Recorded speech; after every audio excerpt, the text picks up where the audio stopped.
ছোট্ট একটা ক্যারেক্টার হোক না কেন, কিন্তু আমার করার জায়গাটা আছে, আমার অভিনয় দেখানোর জায়গাটা আছে, সেটা করতে আমার ভালো লাগে। শেখরে যুক্ত হওয়ার কারণ হচ্ছে প্রথমত তো প্রসূন রহমান আমাদের ডিরেক্টর, উনি জানিয়েছেন, গল্পটা শেয়ার করেছেন। আর এর পিছনে আরেকজনের হাত ছিল এই সিনেমায় যুক্ত হওয়ার, সেটা এফ এস নাইম ভাই। নাইম ভাই তো এই ছবিতে আছেন। আমার এই যুক্ত হওয়ার পিছনে নাইম ভাই এবং প্রসূন রহমান দুজনের হাত আছে।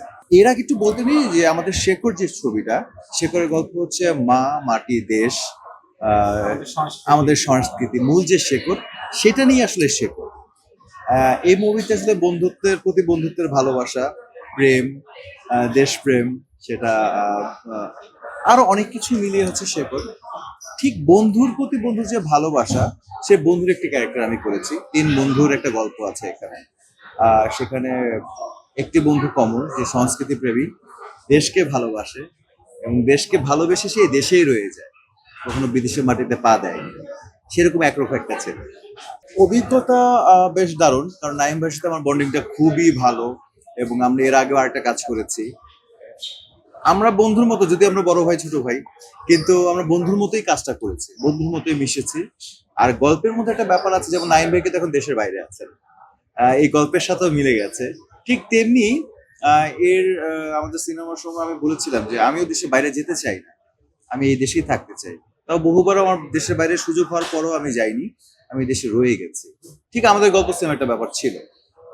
যেমন বন্ধুর প্রতি বন্ধুর একটা দ্বন্দ্ব থাকে। আমার ছবির ক্যারেক্টার নাম হচ্ছে কমল। কমল এই দেশে রয়ে গেছে, যত কষ্ট হোক না কেন সে দেশের মাটিতে মফস্বলের একটি এমবিবিএস ডাক্তার হচ্ছেন কমল। কিন্তু বন্ধু, তার বেস্ট ফ্রেন্ড বন্ধু, সে 12 বছর পরে এলেন, কি কারণে চলে গেছিল কেউ জানে না। ঠিক 12 বছর পরে এলেন, কিন্তু সে কিন্তু থাকার জন্য আসেনি, চলে যাওয়ার জন্য এসছে। এই নিয়ে বন্ধুর সাথে একটা টানাপোড়েন, মান অভিমান, এই অভিমানটা থাকে। এটা নিয়ে গল্পটা কিন্তু বেশ অনেক দূর আগায়। উনি তো নির্মাতা হিসেবে খুবই ভালো, খুবই ভদ্র একজন মানুষ। ওনার সাথে আমার প্রথম কাজ, আমার খুব ভালো লেগেছে। উনি খুব ভদ্র একজন মানুষ এবং তার সাথে কাজ করে আমার মজা পেয়েছি। দুষ্ট আছেন, কিন্তু কাজের সময় খুবই ভদ্র, শান্ত একজন মানুষ। ওনার সাথে কাজ করে আনন্দটা অন্যরকম। আসলে তো আমি অভিনয়টা করতেই ভালোবাসি, অভিনয়টা করতেই পছন্দ করি। আমার কাছে মনে হয় সব প্ল্যাটফর্ম এবং সব জনরার কাজ যেটা আমি আসলে করতে পারবো বা আমার করার জায়গাটা আছে, সেই কাজটা করতে আমার স্বাচ্ছন্দ্য বোধ হয়। সেটা ছোট্ট একটা ক্যারেক্টার হোক না কেন, কিন্তু আমার করার জায়গাটা আছে, আমার অভিনয় দেখানোর জায়গাটা আছে, সেটা করতে আমার ভালো লাগে।